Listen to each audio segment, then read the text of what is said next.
You know, there's a little saying, why your plate is full. Now, I don't remember when I was a youth that I ever really went hungry.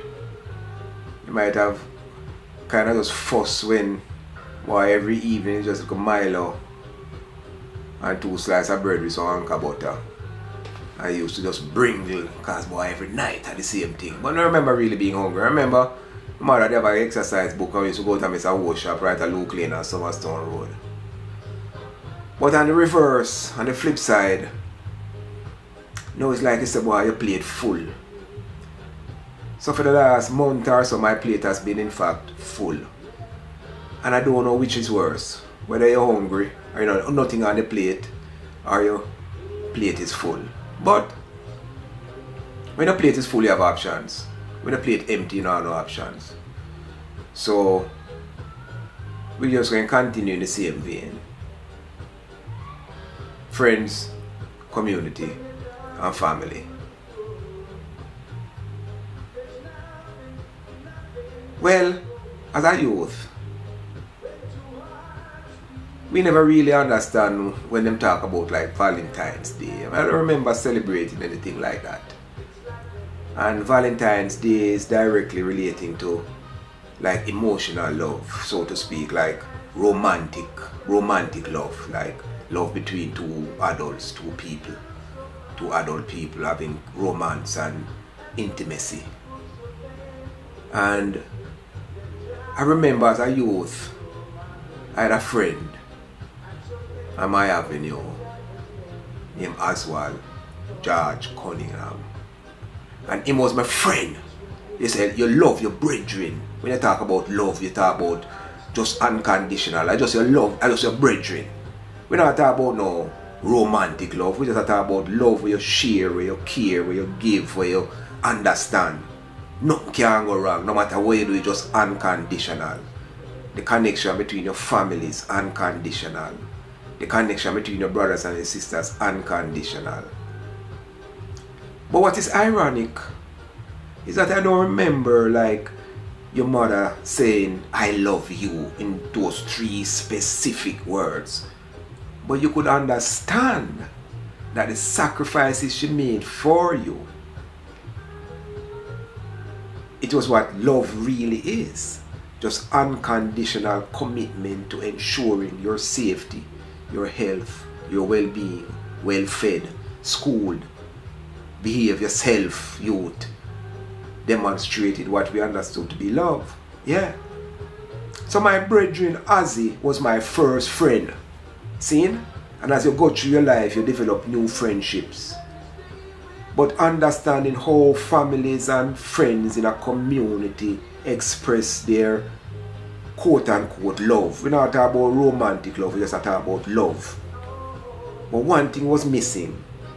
I never remember seeing fathers hug their sons or their daughters and spoke of I love you and express the I love you. I don't remember fathers doing that. Fathers were like just breadwinners and disciplinarians and the roughneck in the household. And if it's one thing I ensure that right now, I express to my children my love for them, my grandchildren, the love in a very verbose, straight up, straightforward way. I love you. Yes, indeed.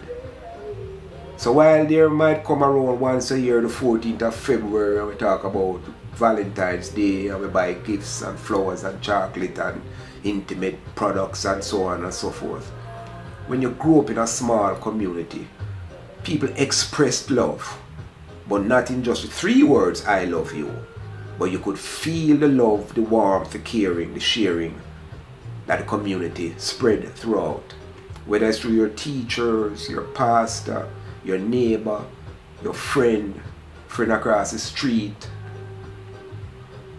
your friend down the road, whether 19 or 21, 7 or 11, it don't make no difference. The neighborhood express love. So we understood that to be the case. So we just going to embrace that and understand that where we came from instilled in us the understanding of how we can in fact express love. I would have to wait for any specific day, any commercialized entity to tell us that. Yeah. And even though I've not seen my friend Ozzy in maybe 40 years or 45 years or 50 years, I think of him every day as my first friend, rocking off the rocking chair at 19 French Avenue, rocking down the walkway. The red and white painted rocking chair as my first friend, him on one side and me on the other side. That's my brethren, my bona fide brethren. I remember now, his Rasta man come and say, one love, one love. And now a man can just walk up to him brethren and say, love brethren, one love my brethren, one love my sister, and just embrace the entity of the connection called love. One love. Yes indeed. So the story continues. Next week we will finish up the journey at Titchfield and move on to my path into Metropolitan Kingston and St. Andrew. That is drama in itself to the highest extreme. So we're going to continue. But before we finish, I just like to read this passage from one of my favorite singers of all time, Donny Hathaway. And it goes as this. For all we know, we may never meet again. Before you go, make this moment sweet again. We won't say goodnight until the last minute. I'll hold out my hand and my heart will be in it. For all we know, this may be a dream. We come and we go like the ripples of a stream. So love me tonight. Tomorrow's made for some. Tomorrow may never come. For all we know. Walk good, everyone. Positive vibration as you go through. And my favorite words are, do no harm. Yes indeed.